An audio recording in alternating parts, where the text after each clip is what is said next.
Hey, I just finished The Way of Kings. I'm going to be giving you my top 5 moments from this book and then also some honorable mentions before we get to number 1. Let's jump into it. If you're watching this video, you've probably read The Way of Kings. I'd love to hear in the comments if you agree or disagree on my picks and what order you would put these in, and if there's anything that I completely missed out. In 5th spot, we have Kaladin doesn't jump. In the first section of the book, we see a massive decline in the attitude of Kaladin. And it's because he's being beaten, he was a slave, he gets put into bridge teams. Like, there's so much that's just going wrong for him. And he really moves himself into a state of like helplessness and essentially depression. He's heard of this chasm, this place where people go if they can't take it on the bridge teams anymore. And he heads there. An interaction with Syl changes his mind for him jumping in. And we get a brand new, or I suppose the old Kaladin after this scene. And it really is the catalyst, the ignition for Kaladin deciding that no, he is going to make a change. And we start to see the true colors of Kaladin shine through. And it's beautiful. In the 4th spot, we have Kaladin and Bridge Team 4 deciding to go back and save Dalinar and the rest of the Alethi. The reason this is a beautiful moment, and there's a few. The first is we get an interesting dynamic where Kaladin is trying to convince himself and everybody else almost not to go back and save them. And the reason why I think it's a fantastic moment is not just because they come to the realization that they're going to go back and save them and what that means for the rest of the story, because that sets up the exciting end. The reason I think it's fantastic is because Kaladin realizes that no matter what, he will help those who can't help themselves. And that is like a guiding principle for himself moving forwards.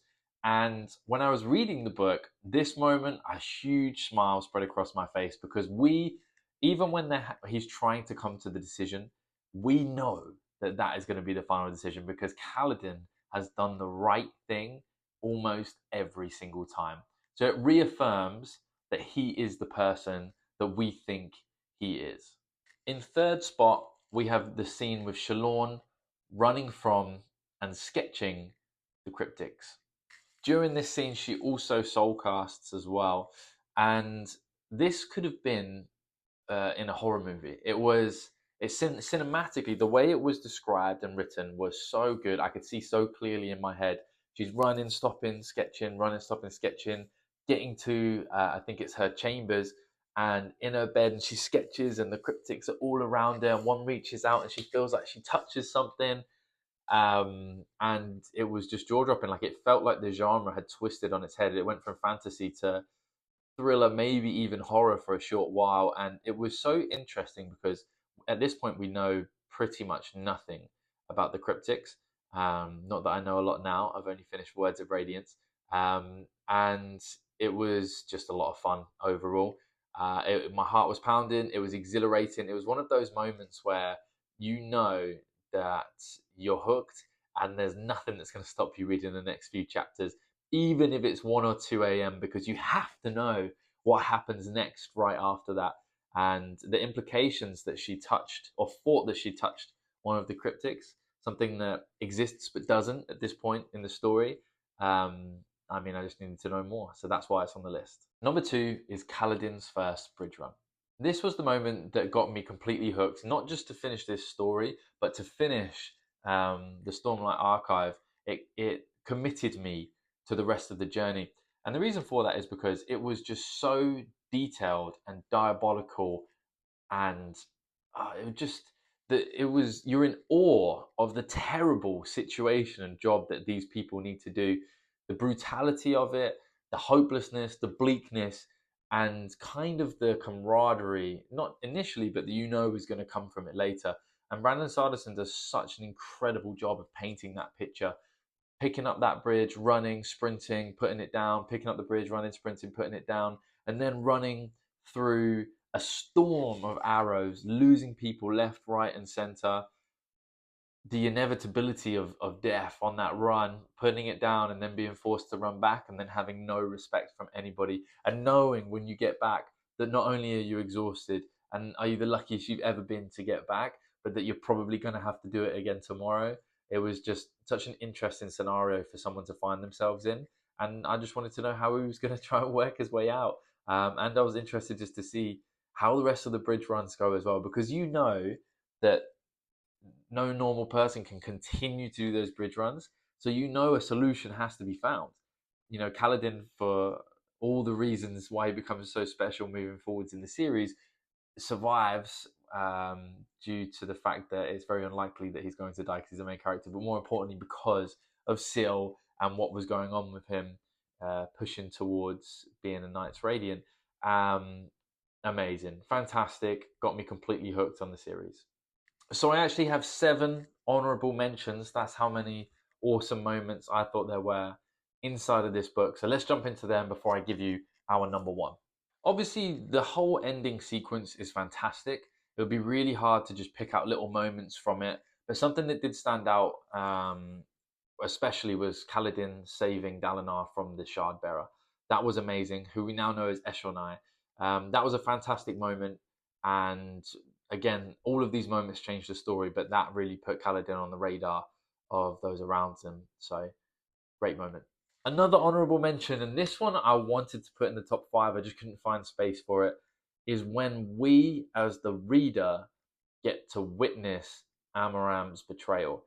And we know it's coming. We know that something along those lines has to happen because Kaladin defeated the Shardbearer, and now Kaladin doesn't have the Shard plate and blade.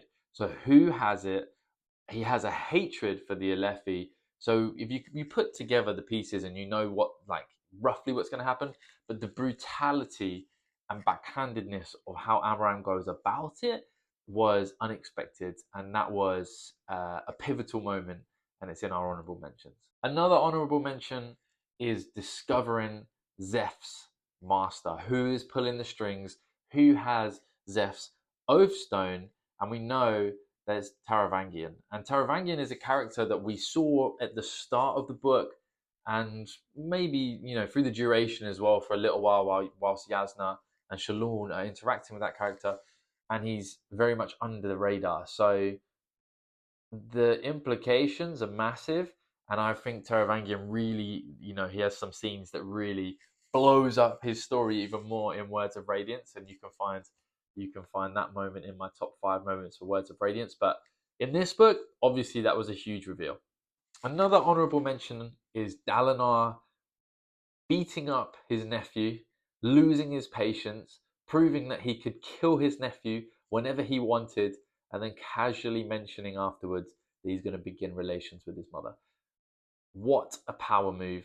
I feel like we saw a little bit of the old Dalinar there, and he was finally sick of it, lost his patience, and had to show his nephew what it's all about. I thought that was a fantastic scene. He tried everything: diplomacy, reassurances, letting this kid know, hey, listen, I'm on your side. And finally just had to show him, I could destroy you at a moment's notice. Stop worrying about me being on the other side.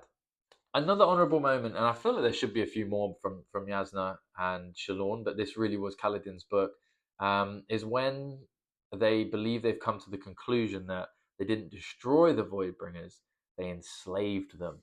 And obviously they're speaking about the Parshendi at that point, and the implications for that were huge because we can see how many of the Parshmen are in Alethi society. So if that is the truth, then that would be monumental with regards to, you know, so many things, but just number one, in what a perilous situation the Alethi are in if the Voidbringers do return and they are in fact the Parshmen.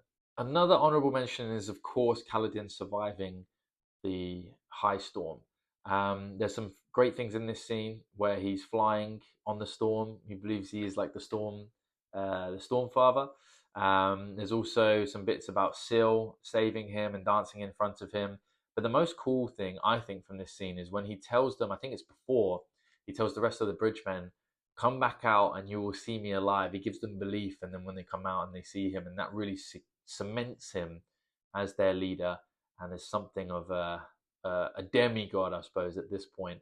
But fantastic scene, amazing. Again, huge implications for the rest of the story.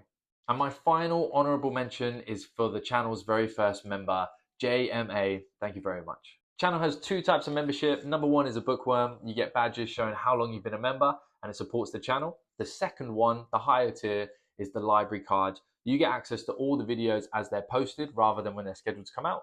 And you also get access to some members only videos as well. If you fancy it, you can join on my channel. But now let's jump into number one moment from Way of Kings. So my number one moment from the Way of Kings is when Dalinar trades his Shardblade Oathbringer for the Bridgemen's lives with Sidaeus. The reason this is number one, and I did a series where I would read some of this book, and then what I would do is I would go and make some predictions on what I thought was going to happen. The entire time I was saying that Dalinar and Kaladin are looking for each other. Dalinar is looking for somebody who sticks to the codes, respects the old ways, and essentially has honor. And Kaladin is really looking for the same thing, but specifically in a Light Eyes, because he's had such terrible experiences with Light Eyes throughout his life. And they are looking for each other for the duration of the book. And Dalinar recognizes that in Kaladin when Kaladin comes back with his bridge and essentially saves the entirety of Dalinar's army. And Dalinar says, this is someone who has honor. This is someone I can get behind. This is the type of person I'm looking for moving forwards. Kaladin, of course, is not convinced because of his terrible time previously with the princes and Light Eyes. So when he trades Oathbringer, it's like Kaladin gets like a level of relief almost. Like he knows that, okay, this guy, Dalinar, this one in particular, is who he says he is, because he had those feelings about Amaram as well. He thought the stories and the promises and some of the actions from Amaram made him believe that that would be the case. And then we have the ultimate betrayal from Amaram. So he thinks it's going to happen again with Dalinar, and it doesn't. Dalinar proves to him that, hey, listen, I am who you have been looking for as well. And that is why that's my number one moment from the Way of Kings. But tell me, do you agree? What are your top moments? Have I missed something completely? Was there not enough Yasna and Shalon? I think probably yes. Maybe I missed a couple of exciting ones there. Put in the comments what yours are. If you like this, I did one for the Words of Radiance as well. So hop on over and take a look at that. And I'll see you next time.